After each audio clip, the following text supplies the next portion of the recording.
metrics that we've seen over the past 5 to 10 years, it's been absolutely staggering. Right? On all levels, we've seen an enormous amount of new metrics being proposed, variations of those metrics, mutations of variations of those metrics, etc., based on different data sources that are supposed to express different facets or aspects of scholarly impact, etc., etc. So it was really tough for me to actually find some kind of a leitmotif, as the Germans call it, right? Some thread that kept it all together. And I'm trying to provide one. I don't know whether that's going to work or not.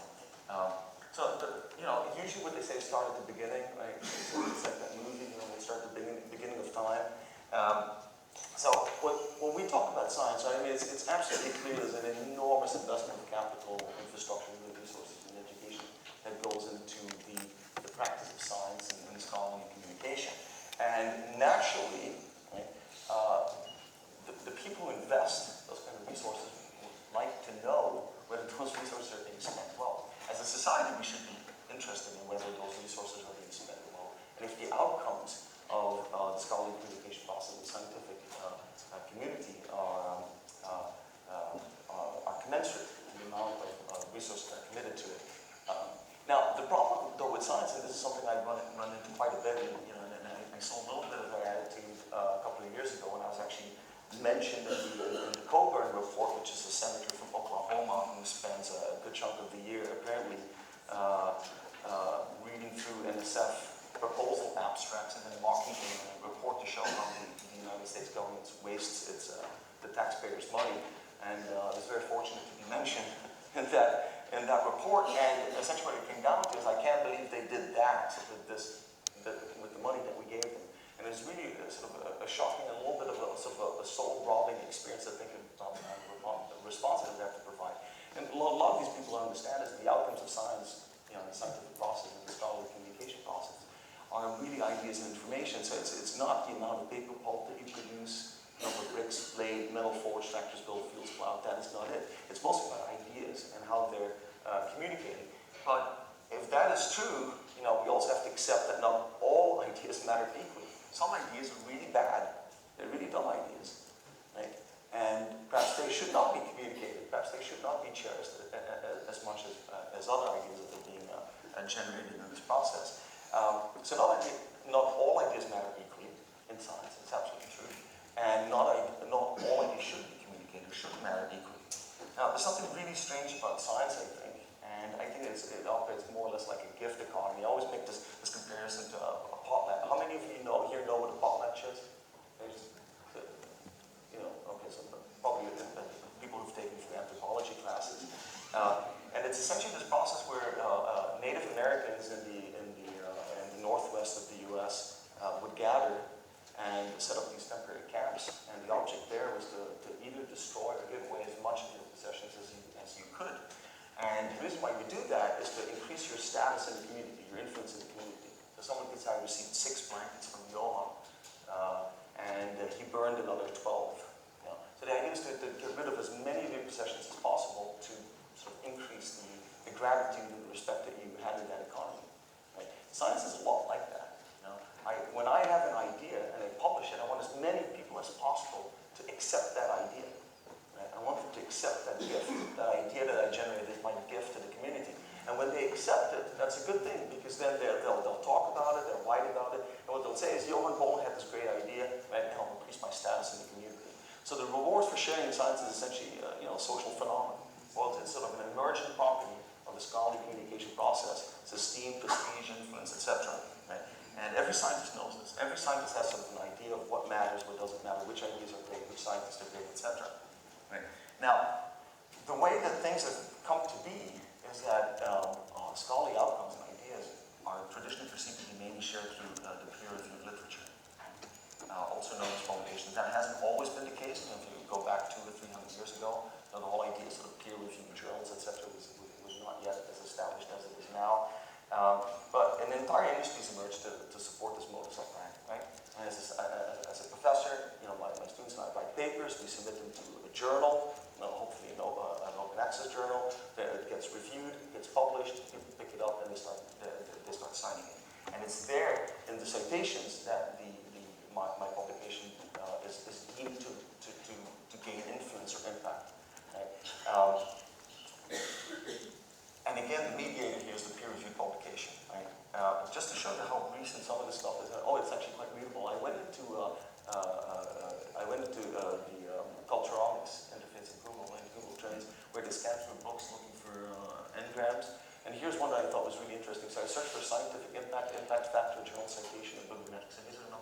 mentions of those terms in the literature from the 1920s to the year 2000. And you can see that there's been this huge peak of the impact factor right here in sort of the early 70s, right? And only moderate increases in bibliometrics during citation and scientific impact, which has essentially been flat, right? So something happened here where some of these sort of, not just citation data, but a very particular interpretation of citation data became sort of really good in the situations where people were trying to assess the outcomes of the scientific process. If you look actually at the graph below, I look for article citation, journal citation, citation network, and you can clearly see that around the 1980s and the 1985, there was a huge bump in mentions of journal citations. But none of this stretches past sort of the Second World War, so it's a pretty recent phenomenon. If you think about it. Okay, so now we're going to delve into some of the technicalities, right? Because I know you like technical stuff. I've seen that from the previous session. So the way to look at citations, right? I write a paper, I cite another paper, so I acknowledge the influence of that paper's ideas on mine, right? So that's a little bit of the gratitude that I give the author for donating his or her idea to me, right? And so what we're all weaving collectively when we do that is a citation network, right? Which mathematically is just a table of a source and a target and the number of citations that pass from that source to the target. In the case of articles, it's only one citation. In the case of journals, it could be many, because then it's multiple papers to multiple papers that was published in a journal. And so a lot of people have actually looked at these citation networks, and it's really funny that if you look at citation network, that it received a big bump sort of in the 1970s to 1980s, and then it dropped off, and it's just like it's forgotten, but I don't think it is. There's actually been some significant advances in analyzing citation networks, looking at their structure, looking at the clusters. I mean, I copied this from a paper by Rosval et al., the map equation that was published in the European Journal of Physics, and actually used some really interesting mathematics to analyze the structure of these networks and find hubs like physics and molecular biology and medicine that really show us how sort of the fabric of science is woven together by these citations, right? And again, mediated by the peer-reviewed literature.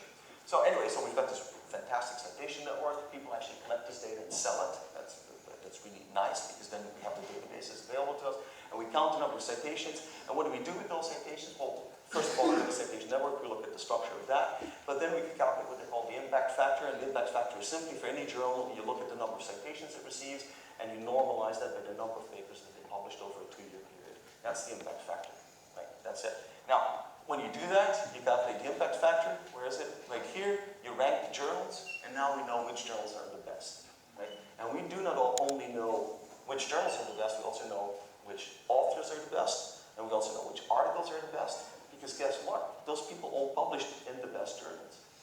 It's really that simple. And so that's the impact factor. So that concludes this lecture. I thank you for your undivided attention, and I think we can move on now. By the way, this is a fantastic YouTube video I can really relate to. It's called DJ Play My Favorite Song. No, Leave Me Alone. That's actually the title of the song. It's really cool. Anyway, so hold on. It's just not that simple. The impact factor really, I mean, it's an indicator of impact, but and based on citation data, but there's a lot more to this, and that's where the machete comes into the picture and start whacking away the weeds and the trees, etc. So a few things left to discuss. As I said, that's Morrissey crying in the desert. For those of you who might not know, it's a very sad man. So anyway, what I'm trying to say is that the map is not the territory, right? I mean, impact and influence is a pretty complex social phenomenon, right? It already exists, assuming that it's out there, right? It's an emergent property of the scholarly communication process. So let's just say that there's this foggy substance that permeates the scholarly communication process. It's out there, and we call it scholarly impact or influence, right? So most scholars already have a notion of what it is. I mean, me as a professor, I know who the rock stars in my domain are, and I know the sort of the hanger-oners and the not hanger-oners, etc. Everybody has an idea, both in terms of the authors as well as the publications, the journals, etc. What really matters to them, and sort of the general view of impact or influence kind of emerges from that social phenomenon, right? And so here's where my background in psychology comes into the picture. To measure that kind of social construct, right, we have many, many choices. It doesn't have to be the impact factor. I mean, it's a really dumb idea to say, oh, we've done a metric, we count number of citations, normalize it, we'll call it the impact factor, and now we're done. Why? Because it's called the impact factor. Right? I mean, we should be so grateful they didn't call it with something else. So the thing is, it's not because, in intelligence testing, this is a very common problem, right? It's not because you call it an intelligence test that it really is. So you've got a lot of these magazines, for example, they've got these tests, test your sex appeal, for example, 10 questions. You fill out. It's not because they call that a test for sex appeal, it's really testing sex appeal. Quite the opposite, actually. You shouldn't be taking that test, you should be out in bars, So anyway, what I'm saying is there's many different ways to measure these kind of social constructs, and each of them capture a little part of the truth, hopefully, right? So what could we do to measure impact? We can ask the scientist, right? It's a very straightforward way. Just like in intelligence testing, you could set up a jury that looks at someone and goes, not so smart, very smart. That's just human judgment. You can just ask the scientist, and this has actually been done. If you look at the faculty of 1,000, that's essentially, as I gather, what they do, right? We ask them what matters, and they tell us. Which could be quite reliable. You can also look at the correlates of scholarly impact, for example, funding decisions, publication data, bibliographic data, and citation data. But notice that citation data is just one of those many options of the correlates of scholarly influence that we can find, right? And then I think that this is a really interesting innovation. I'll talk a little bit about that. Is sort of behavioral data, right? And has really come into the picture as the scholarly communication process has moved online, and now we can actually spy on people, right? We can see what they read. We can tell when they read it, what they read in conjunction with, etc. Right? And we can base our calculations on that kind of data. So I think that's really a revolution that's taking place, and that will fundamentally change not just our assessment of academic impact or influence, but also how we communicate and where the incentives are pointing to in terms of where we communicate and what we publish. Okay, so there's many permutations, right, to do this. We have the data types. You've got citation data, which I already discussed, right, which mostly reflects the authors of papers, right? If you're not publishing a paper that cites something else, you're not publishing a data set that is being cited with something else. I mean, by authors, I mean a very general group of people who are involved in publishing scholarly communication items. We've got usage data, for example. That's another data type, which could reflect authors, but readers, the public. We've got social media data now. I'll talk a little bit about that. I think that's another one of those revolutionary ideas, which could basically reflect any one of the 700 million people on Facebook right now. Right? And that's the size of a continent.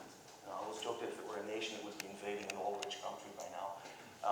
Anyway, so type of metrics calculated from one. We can calculate many types of metrics, and then you can choose. You just count the number of citations and call that the impact factor. Call it the new impact factor, the better than the old impact factor. Right? Just count them. You can normalize them. You can normalize them by domain, by average citation units per domain, etc. A lot of people have done that.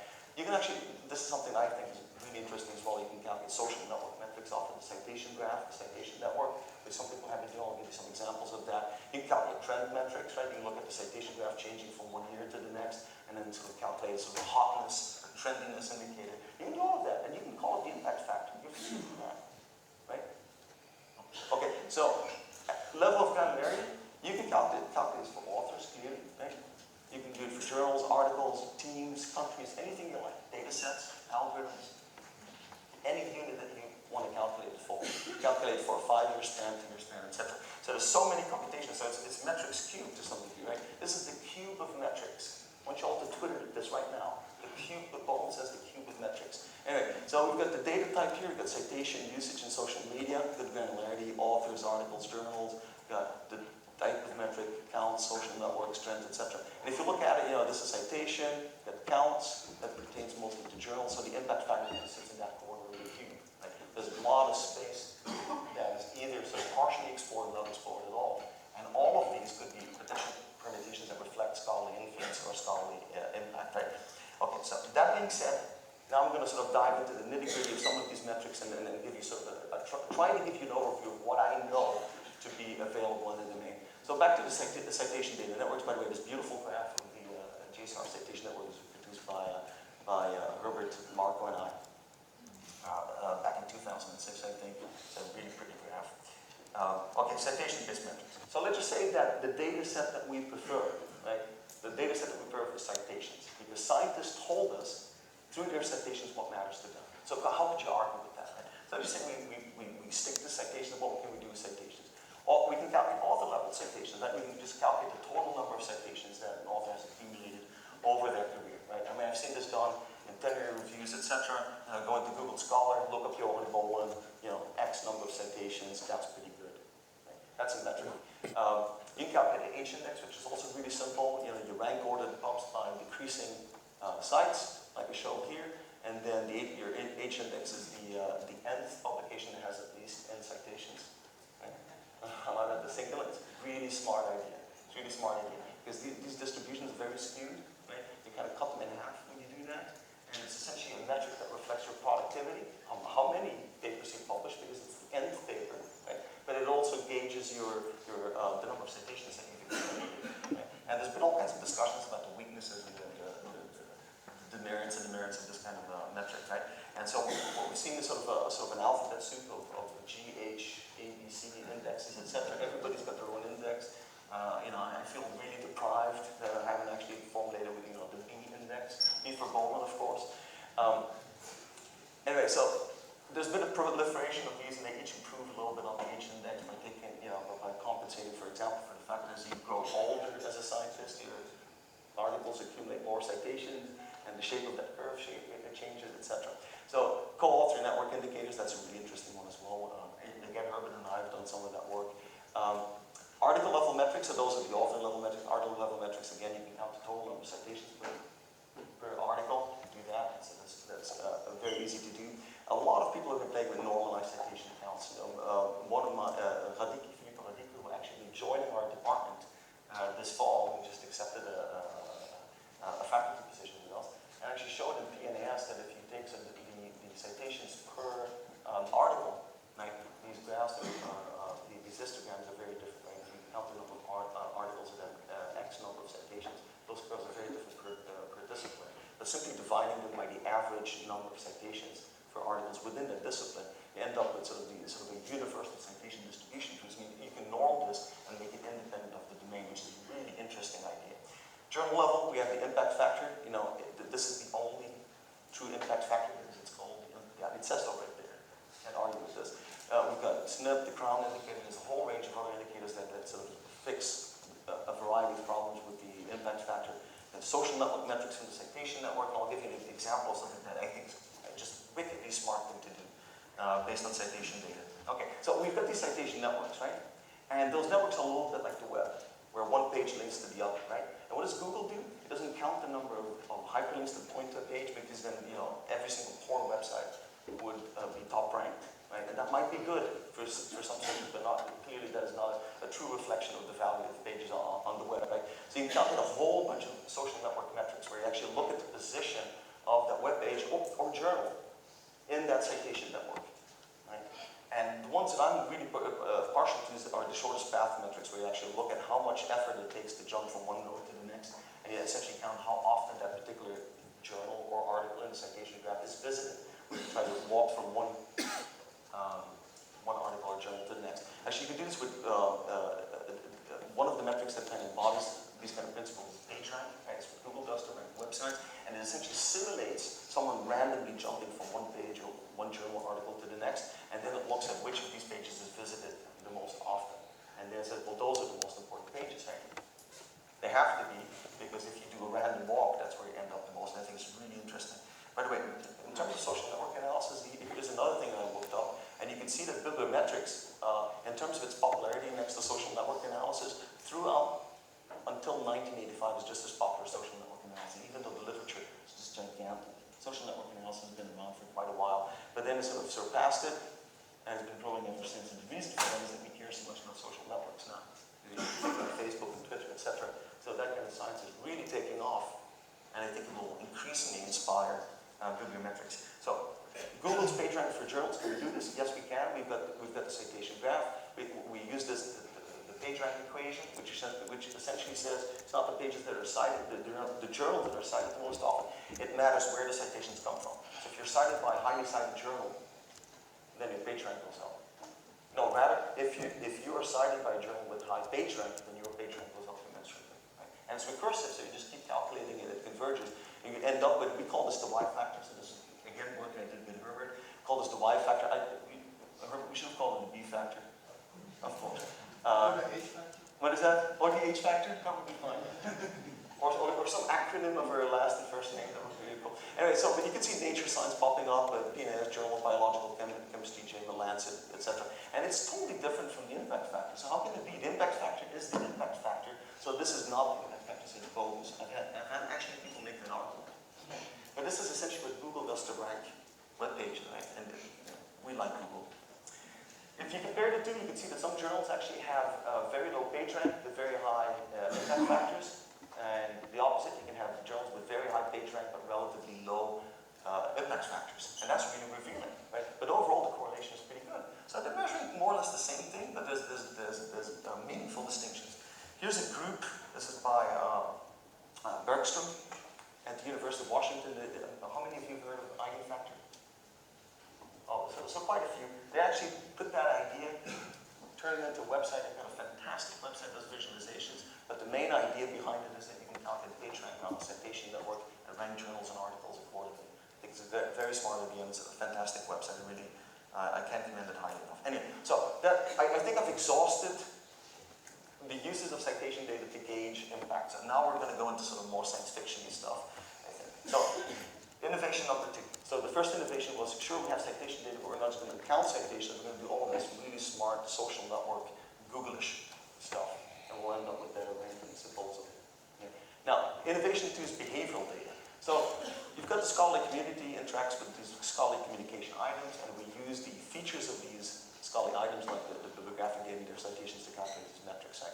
But right now, when these interactions happen, a lot of behavioral data is being generated by web servers, keep track of what kind of requests have been issued, when they've been issued, by whom they've been issued. They keep track of click streams, whether a person one actually downloaded an article one and then downloaded another article, so you can actually track people across them. We can use that kind of data. So what kind of behavioral data do we have? And again, I wanted to mention that this is very different data from citation data. Citation data is a scientist saying, I like Johan Bollen's paper, and that's why I cite it. Or it really influenced my thinking, right? And it's a public statement of preference. Well, this kind of behavioral data is data that is essentially implicit. That's where you look at what people do, not what they tell you. Right? You look at what they read, or what they download, rather than what they tell you they download, what they tell you that they would cite. That's a totally different data, and I think that's a really important innovation. Reading usage statistics have been around for quite a while. They've been into like loan data, reshuffling data, people have done analysis, then used it to rank journals or scholarly communication items. Online catalog systems now you can do this. You get daily, weekly, monthly access or reading statistics, really good stuff. But what I'm personally more interested in, I have to be told,